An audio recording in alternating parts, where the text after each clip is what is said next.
हनुमान चालीसा तो हनुमान का तो मैं रोज ही पाठ करता हूँ, लेकिन एक मैंने बहुत दिनों से सोचा था दक्ष मंदिर में जाके हनुमान जी के सामने जो है उनके हनुमान चालीसा का पाठ करूँगा, इसलिए आया मैं। इसका कुछ नहीं है।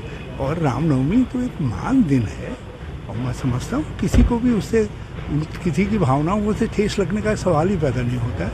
यदि कोई लोग सुनियोजित तरीके से ऐसी कुछ हरकतें कर रहे हैं तो उनको ही इसका नुकसान उठाना। जिन्होंने पथराव किया था उनके घरों को तोड़ा जा रहा है सरकारों की तरफ, क्या वो राम भक्त हो सकते हैं? मैं इस पर, क्योंकि मुझे पूरी प्रकरण की जानकारी नहीं है, लेकिन मुझे सारी चीज़ें एक षड्यंत्र पूर्वक की गई चीज़ें लगती हैं, क्योंकि रामनवमी एक महान दिन है और इस त्यौहार को सभी लोग मनाते हैं, बहुत सभी लोग मनाते हैं और राम के प्रति सभी के मन में श्रद्धा है। मर्यादा पुरुषोत्तम राम कहते हैं, हमारा संविधान ही अपने में मर्यादा का प्रतीक है। आज अम्बेडकर जी का जन्मदिन है, ये मर्यादाओं का संकल्प लेने का दिवस है। तो ये सब चीज़ें यदि मर्यादाएं नहीं हैं तो सब चीज़ें विखंडित हो जाएंगी। तो ये कोई षड्यंत्र पूर्वक यदि ऐसा कर रहा है तो वो किसी का हित नहीं कर रहा है। विधायकों को मैं समझता हूँ ये सब कागजी बातें हैं, अभी किसी ने कोई ऐसी बात है नहीं। सब एकजुट हैं, सब कांग्रेस में हैं। जब एक अप्रत्याशित हार हुई है तो लोग ये उम्मीद कर रहे थे कि हम जीतेंगे, लोग जीते नहीं, पार्टी सत्ता में नहीं आ पाई, तो थोड़ा सा उसका भावनात्मक असर दिखाई देता है। तो उसको बहुत गंभीरता से कुछ समझने की और चिंतित होने की आवश्यकता नहीं। सर, बीजेपी के जब बड़े नेता आपसे मिलते हैं या फिर आपके बड़े नेता जब बीजेपी के मुख्यमंत्री से जब मिलते हैं तो अटकलें फिर मीडिया पे थोपना कहाँ तक ठीक है? नहीं, मिलना सामान्य तो हो, राज्य के अंदर आपसी शिष्टाचार तो होना चाहिए ना।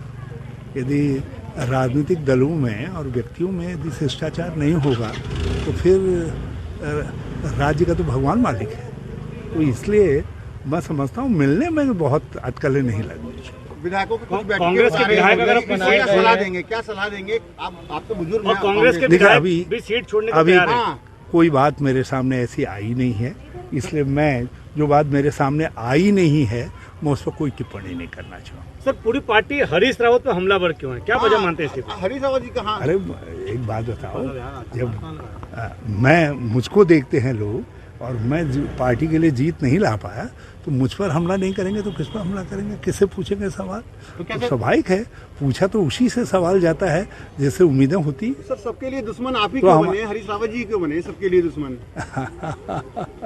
मैं नहीं समझता कोई मुझे दुश्मन समझ रहा है, लेकिन यदि कोई है तो मैं समझता हूँ आप जैसे मित्र उसको सही राय दे देंगे। सर, आप मानते हैं कि कांग्रेस में वो स्थिति है कि संभाला जा सकता है जो हालात जिस दौर से कांग्रेस गुजर रही है?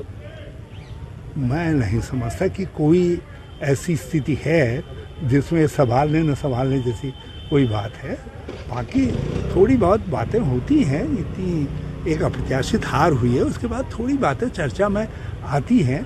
उन चर्चाओं से मैं समझता हूं कि जो कांग्रेस का वेल विशर है उसको चिंतित होने की आवश्यकता है। एक सवाल, उपचुनाव भी होना है, मुख्यमंत्री को लड़ना, क्या कांग्रेस मजबूती से उस सीट पर चुनाव लड़ेगी? बिल्कुल लड़ेगी और हम समझते हैं कि जो चीज़ हम पहले नहीं कर पाए वो शायद आप करके दिखाएं, तो एक अवसर समझेंगे मुख्यमंत्री के खिलाफ पार्टी का उम्मीदवार खड़ा करके उसको जिताना।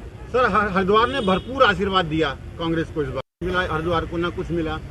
देखिए, आपकी भी नाराजगी? हाँ सर, ये इस आधार पर नहीं होती है कि जिला या कुछ उसके आधार पर नहीं होती है। पार्टी ने कुछ निर्णय लिया है, निर्णय पार्टी का निर्णय है। सर, जो विधायक अपनी पार्टी बनाने की बात कर रहे हैं उनको क्या सलाह देना चाहेंगे फिर आप? भाई, मुझसे तो किसी ने नहीं कहा। अब मैं उस पर सलाह लिए कहाँ जा सकता हूँ?